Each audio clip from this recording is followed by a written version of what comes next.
and Batman saves Superman in Twilight, and now Superman saves Batman. Oh, dude. This might be my favorite thing in this entire storyline. Just Superman saving Always Batman. have to be the hero, don't you? Right back at you.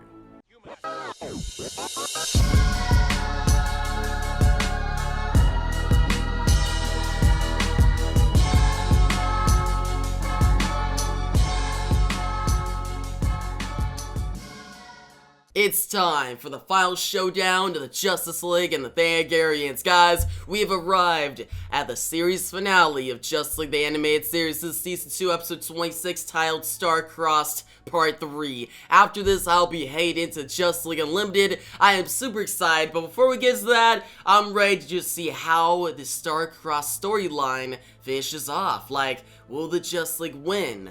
Will Hot Girl be in the Justice League again, or is her time over? I don't know. Like, I was going to go into some theories I had, but honestly, I just want to get right into the episode. So, yeah, it's time for your latest reaction to Justice League, the animated series. This video provides 2 to 3 minutes of reaction and review at the end. Click the link in the description or the pinned comment for my full episode reaction, free of charge. That thing's the size of a city. What are you gonna do, throw a batarang at it? Something like that. I like that line. Awesome. Whoa. Okay, dude, poor Alfred. Alfred, oh man, you don't be disrespecting my boy Alfred like that. He's just a nice butler. Oh, yeah, they're heading in. Wait, is Wayne Manor going to get destroyed? Well, no, it won't get destroyed. Because Wayne Manor is still up in Batman Beyond, so. Spread out. They're hiding here somewhere. All through hiding. Oh yeah! Let's go! Come and get some! Oh!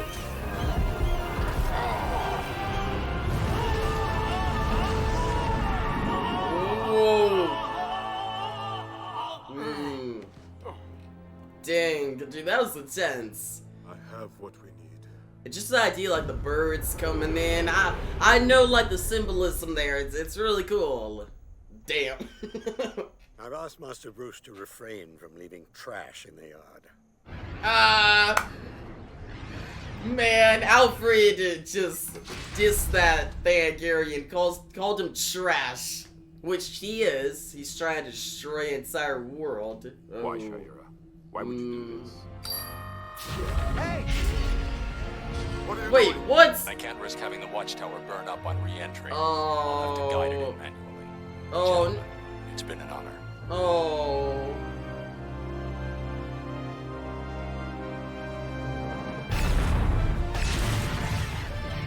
I got chills from that. Batman sacrificed himself, like that hit me.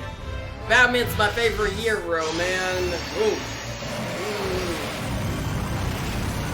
Come on. Oh. Come on. Dude, John's got to just rely on his hands. Like, he needs really good hands. Construction personnel now en route to Mothership. Good. Begin activation sequence. Begin activation? No.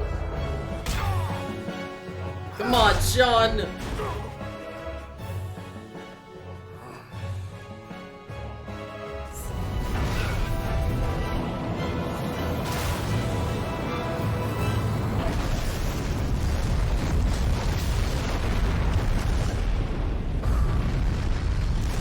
Thank God, man. Oh, and Batman saved Superman in Twilight, and now Superman saves Batman. Oh, dude. This might be my favorite thing in this entire storyline. Just Superman saving Always have to Batman. be the hero, don't you? Right back at you. Oh, that's so cool. Oh, that was awesome. Always gotta be the hero, and then their relationship. It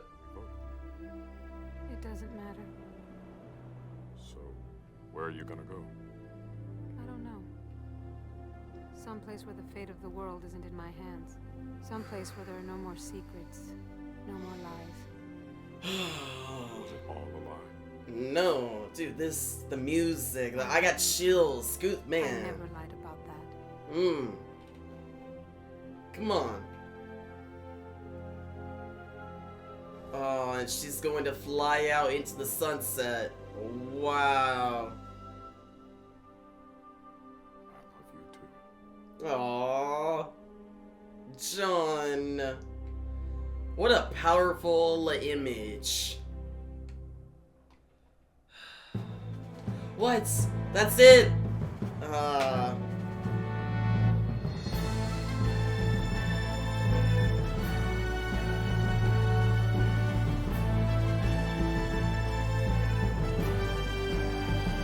I'm not ready for it to end. I know I got Justly Unlimited, but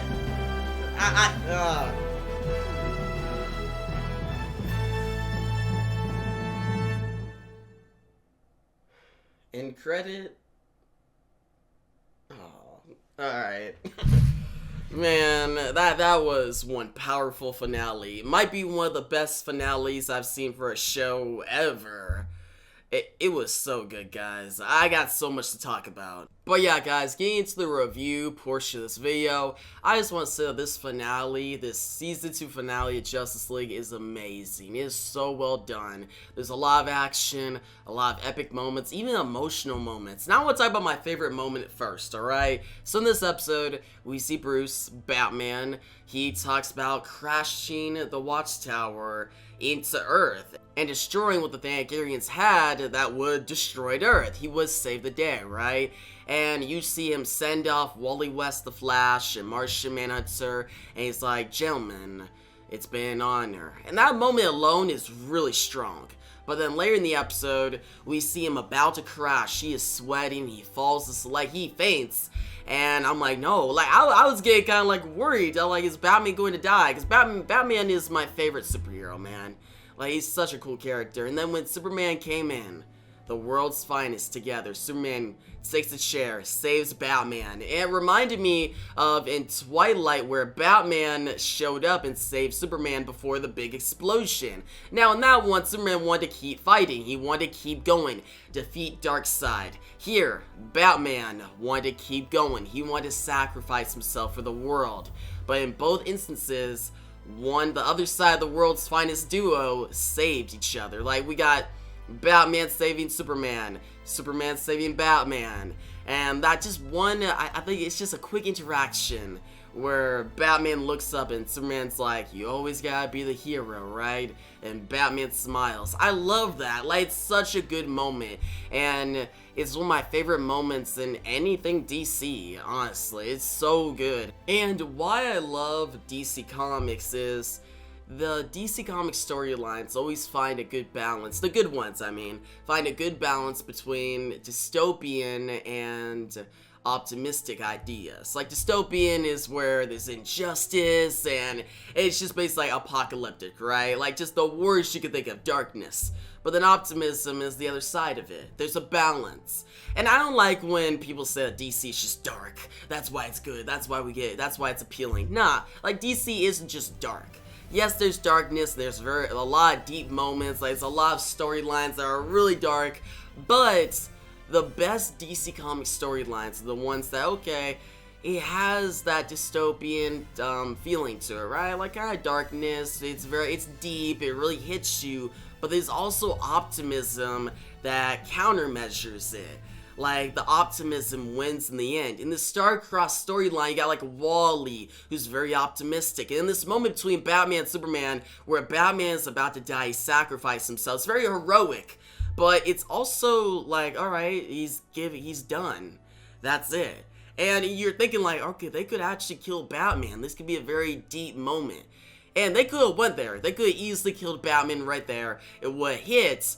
But I'm happy they didn't, because that moment would have been strong. Yes, Batman dying would have been very emotional, but instead we had Superman come and save him, and you have that optimism click back in. And just that style of writing, going from darkness, it's very deep, they can't win, and there's some dystopian feeling to it. It's apocalyptic, there's injustice, and what's gonna happen? It keeps you on the edge of your seat, but then you have that optimism that relieves you. You have that hope. With Superman, say like Doomsday, like Superman the death of Superman, that storyline where he dies. But then there's still optimism behind it. It's not like, he dies and that's it. No, you see hope spread around the world about Superman. In other stories, like there's so many DC stories that are done well that really balance that optimism and that darkness. Like I really feel like to have a good story, you need both. Because you just have darkness and it's like, okay, it's depressing. Like, you're like, this isn't, like, it's a good story, it's deep, but the compelling part of it goes away eventually because there's too much darkness. Like, it's too repetitive. But when you have optimism come in once in a while, it really hits. And that's what I like about DC. I feel like DC, when they do that, they do it the best. Alright, I feel like when DC stories have that optimism and that darkness balanced, it's the best thing I can read comic-wise, the best thing I can watch TV show-wise, movie-wise, when they nail that. Now, other than that, let's talk about how this storyline is similar to Tower of Babel in the comics. Here, we have Hot Girl, who has countermeasures to the Justice League, and she's the traitor, right? In Tower of Babel, Batman has countermeasures for the League, and he's the traitor, technically, right? But by the end of the storyline, the big parallels are at the end, where in this one you got Shayera, she's at Wayne Manor, and the Justice League are debating if she should stay. In Tower of Babel, the League are debating if Batman should stay. And each story, the member at question resigns. In this one, we got Hot Girl, Shayera Hall. She resigns and she's going to move on. Batman, he resigns in that one. And it's very interesting. Now, Shayera Hall, Hot Girl, her entire story, all the build-up throughout the season to the star-crossed story is so well done. Like, the writing is top-notch, and just how it comes together. And that final scene between her and Jon Stewart, their relationship, and the fact that this storyline is called Star-Crossed, which is a reference to Shakespeare's, like star-crossed lovers, it makes sense. It's literally star-crossed lovers here. You got Jon Stewart and Hot Girl, and Hot Girl just gliding out into the sunset at the end, and Jon Stewart tearing up. It's sad, it's emotional, and it hits. And yeah, the fights in this episode, Jon Stewart versus Road Salak, which, by the way, actually, I think one of you guys pointed this out in the comment section, but Road Salak is an anagram of Carter Hall, which is the first Hawkman. So yeah, that's a cool Easter egg there. But yeah, Road Salak versus Jon Stewart, Road Salak versus Shayera Hall, all the fights in this episode, all the build-up, like the first fight in the beginning at Wayne Manor when the Thanagarians show up, and that one scene where Batman releases like a horde of bats onto the Thanagarian soldiers. It's so dope. Superman just freezing the Thanagarian commander, or Thanagarian lieutenant. Yeah, I got that right. There you go, lieutenant. But yeah, that whole fight was dope. Just seeing all the different artifacts and all the collection Batman has, like Scarface, Mr. Freeze's weapon. You got the big coin where Wally shows up. He's like, well, I guess tails win. Like, there's certain one-liners in this episode that are so good. And actually, the character who has the best one-liners in this episode is Alfred. Dude, Alfred is awesome this episode. Like, especially a scene with Shayera at the end and him saying, you are a true hero. Like, that hit me. Like, it was such a good moment. And yeah, I just loved Alfred's inclusion in this entire story. This entire story really pushed the Justice League as characters to another level. The Justice League are now a developed team that work together. There's dynamics between the characters. There's conflicts. It's interesting. And now they can expand their team, get more recruitments, and that'll lead into Justice League Unlimited. I presume we'll see the rest of the DC animated universe, see more characters. I'm especially excited to see Green Arrow. I'm really excited for that. And yeah, I'm starting Justice League Unlimited next week. Stay stay tuned for that. And overall, I'm going to give this final storyline of Justice League Star-Crossed a 10 out of 10. It's a masterpiece, especially this finale. I'm gonna say, this finale, it might be the best episode of the entire 2 seasons. I might make a video where I rank all the installments, like all the storylines, or I may make like a top 10. Actually, you guys tell me down below. Should I make a video ranking all the storylines? Should I make a top 10, like, episodes? Should I do that for this show, Justice League, and Batman Beyond 2, because I finished that show? I need to know you guys' thoughts down below, your feedback, so I'll definitely do those videos, but I need you guys to be like, hey, we want it, alright? Because I'm doing so many videos right now, and there's not really time to expand off to other videos, but if you guys really want it, it'll get me hyped, it'll give me motivation to do it, alright? That makes sense, right? But yeah, guys, I gave this a 10 out of 10. You guys, some of your thoughts on this storyline down below. Some of your thoughts on the entirety of Justice League. I already said I loved it. I love this show. It's definitely one of, if not my favorite show of all time. Like, up there with, like, BTAS and so many other DC shows. It's so good. And I'm ready for Justice League Unlimited to just take it to the next level. But yeah, guys, if you like the video, give a big thumbs up, new channel, make sure to subscribe, hit that notification bell so you don't miss out on my next video on Justice League Unlimited coming next week. And yeah, thanks for watching, and peace out.